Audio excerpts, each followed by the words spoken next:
Hello, my name is Armin Heining.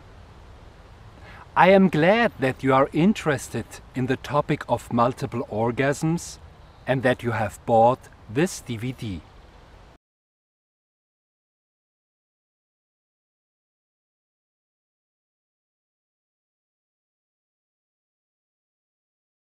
Do you know my Gay Tantra DVD's genital massage or anal and prostate massage?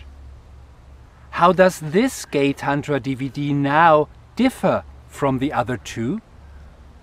Yes, you'll get again same or at least similar massage strokes presented by our actors. But the focus here is different.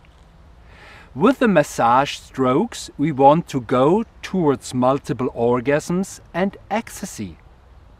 And therefore, your breathing is very important. While in sexual wellness massage, your thoughts live their own lives, here, in this case, they are involved with the activity of deeper breathing. Keep thinking of it. Keep breathing deeper and deeper.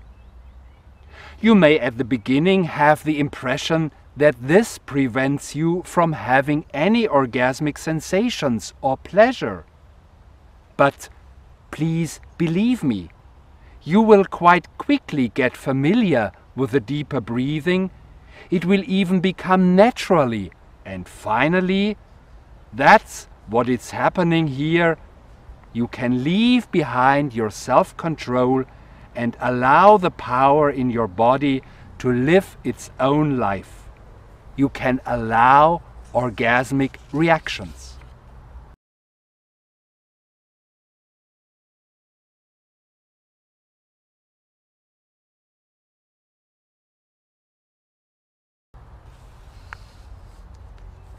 This might be dangerous, you could argue.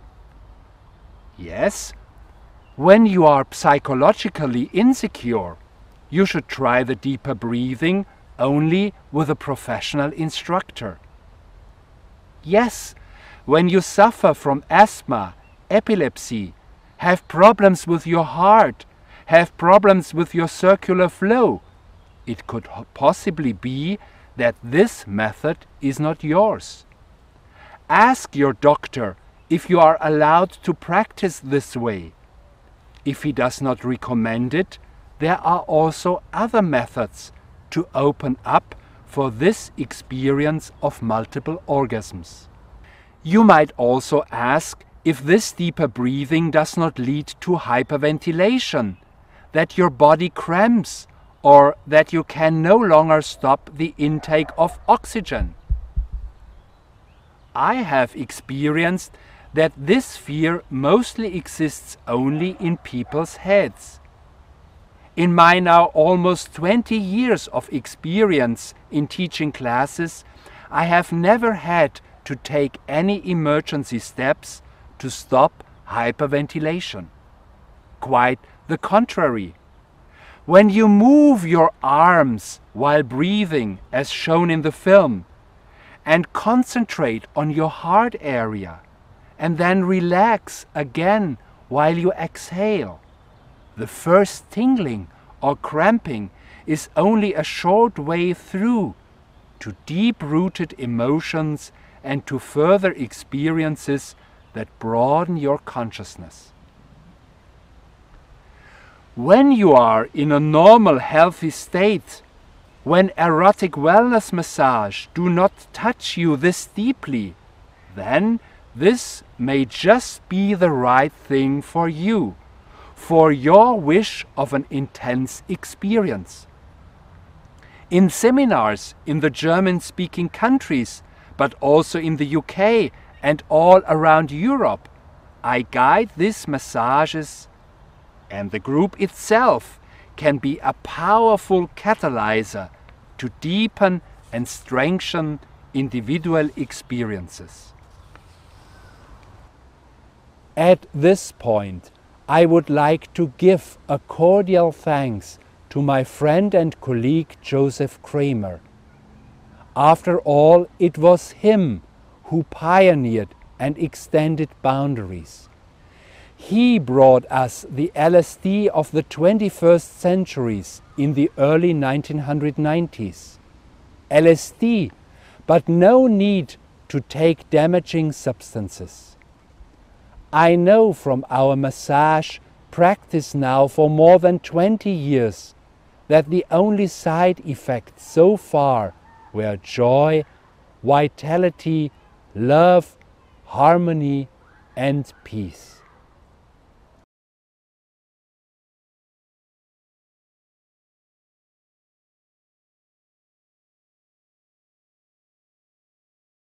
The word orgasm derives from the Greek word orgon, which means to abound, to swell. The orgasm, linguistically also called climax, culmination of the sexual experience of pleasure, normally happens during sexual intercourse or at self-stimulation. Physiologically, this climax can also be described as a process in the central nervous system and can clearly be separated from other sexual processes, for example, the ejaculation. The processes in the brain during a sexual climax can be compared very well with a neuronal firework. When sexual arousal increases and you come to an orgasm, different kinds of transmitters interact with each other. This is still to be discovered how this interaction works in detail. The neurotransmitters dopamine, noradrenaline and serotonin, and several hormones, especially androgenous, endogenous opioids, but also others. During these activities, flash-over reactions can sometimes happen between neighbor brain areas. This is how assumed paradox sexual reactions, like sensations of pain or fear, could be explained. During the phase where lust is steadily increasing until it is reaching a climax, the sensation of pain is much lower, just as the judging function of the cerebrum. At this stage, some things are often considered as stimulating, while they would not be considered so in a completely neutral state without any sexual arousal. They might even be experienced as non-pleasant and thus rejected. Just think of the strong stimulation of your nipples which you might feel during sexual intercourse as your lust is increasing, but in everyday life it might be even a bit painful and uncomfortable. Some people say the word orgasm derives from the Greek word orgia, which is the term for a religious ceremony, a pagan ceremony. When people got very ecstatic, so ecstatic that their whole body was filled with divine energy and they nearly burst out of energy. They almost got lost in this energy. Then this is what is called orgia. Men rarely experience this climax as deeply thrilling. When their whole body is trembling, and not only the sexual organ, but when they get a sexual orgasm from the toes to the head, then they become a sexual organ. You know this symbol of the Indian god Shiva, the Shiva Lingam? Some people are astonished and ask, what does this represent? Where are the eyes, the nose, the mouth, and the legs? This is an iconic symbol of the orgasm. When your whole body changes into a sexual organ, eyes, mouth, body, mind, everything dissolves into sexuality, pleasure, in a type of extraordinary satisfaction, I would say in an extended conscious experience. That is the interpretation of Shiva Lingam. And this experience is where we want to go with our Gay Tantra multiple orgasmic massages.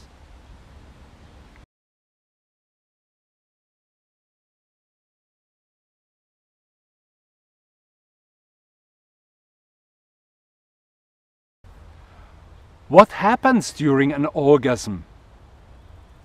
Our path from sexual desire to the climax can also be described as a curve of tension. Looking at it as a time axis, the curve can be divided up into several phases, which can be differentiated by your body reactions while having sex. The order of those phases is irreversible and cannot be changed. However, the duration and intensity of experiencing the phases can differ individually. These phases were discovered and explored, amongst others, by the sexual scientists Helen Singer Kaplan as well as by Masters and Johnson. Today's sexual therapy presents a 5-phase model. First, the appetizer phase, the desire for lust. For example, you see a picture of an attractive young man and are sexually aroused. Or you need no incentive, but you feel the desire. Many men visit my Gay Tantra classes and coachings because they want to revitalize this feeling or want to discover this sensation deeper. The cause is often work overload or living in a monotone relationship or ignoring their sexual and emotional feelings. Second, the arousal. When the blood vessels spread in the sexual organs, when erection occurs, when feelings of excitement or silence run through the whole body. This phase is managed by the parasympathicus, the part of our nervous system which is connected to all organs and is, amongst others, responsible for digestion, relaxation, peace and erection. The third is the plateau phase.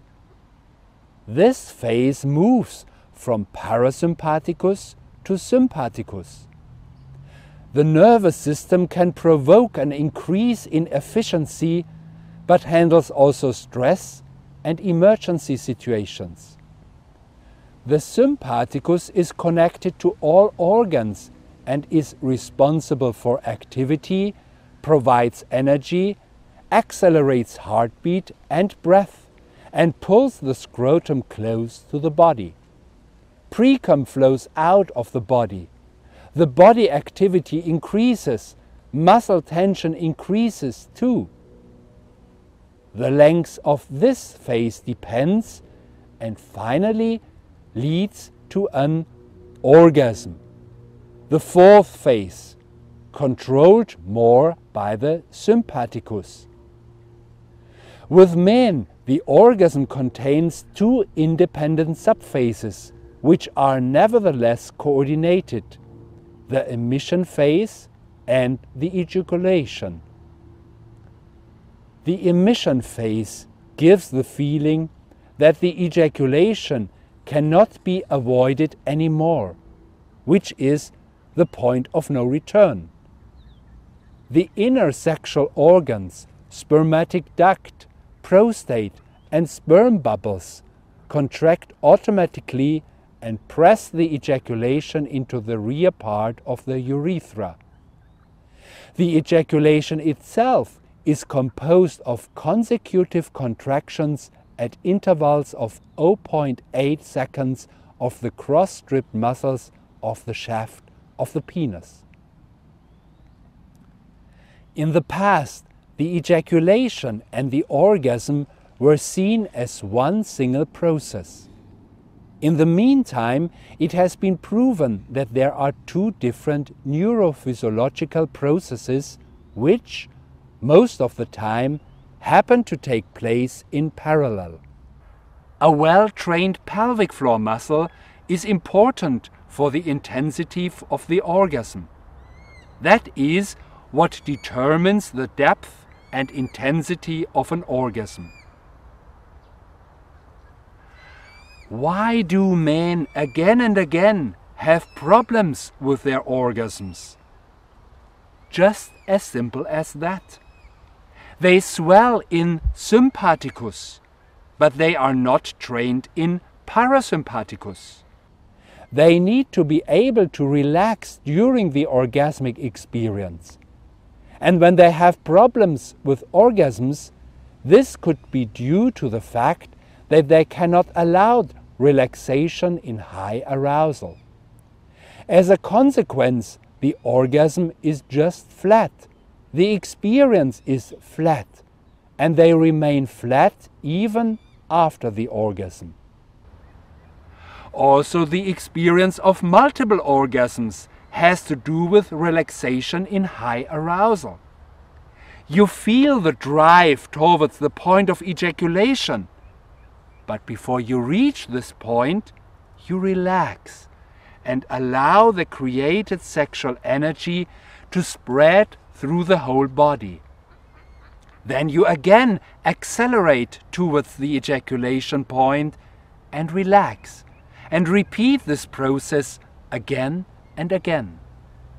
You ascend, as shown in this graph, the steps of arousal up and relax on a plateau level until you finally ride the wave of orgasm and your whole body is filled with vibrant vitality and you bath in ecstasy.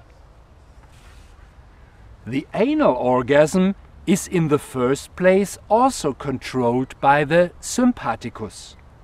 The sphincter, the internal anus and the prostate get stimulated by pressure and touch. After a while, the parasympathicus automatically takes control. The voluntary and the involuntary muscles suddenly start to pulsate and vibrate, which can cause an ejaculation without an erection. However, the gentle muscle contractions themselves can cause feelings of lust, freedom, and vibrancy. In the fifth phase, the refractory or regression phase, the pent-up blood flows back into the body. The swelling subsides and the sexual organs come back to their original state. This phase of regression can last quite long when the person did not get to a physical orgasm. This phase is experienced by the person as having either a deep need for closeness or just for some distance and sleep. Rationally speaking, an orgasm is not much more than a bodily reaction. The pelvic floor contracts involuntarily 6 to 12 times in the interval of 0.8 seconds. But on an energetic level, many more things are happening. We experience changes in perception, in feeling, and space and time seem to dissolve, accompanied by indescribable feelings of deep love. Strong physical sensations occur, and the sensitivity to pain decreases. During an orgasm, thoughts can be left behind, and we experience ourselves in a space of complete silence and expanse. We are pure sensation. Our brain has given up control. Lust changes into delight and bliss. At this stage, the orgasm flows into an ecstatic meditation and ecstasy. And this is where the orgasm comes to an end, together with sensations of bliss and spiritual enlightenment. When you step further along on the gay tantra path, you'll get deeper and deeper into the experience of an orgasm with the parasympathicus, and you will let yourself sink into relaxation. With men, we call this also a valley orgasm. In the valley orgasm, when you specifically allow the bodily reactions which are running through your body multiple times, then you will experience delight, bliss, and last but not least, the connection to the cosmos. May your sexuality get deeper as you progress in your life and become a source for you of deep delight, love, and bliss.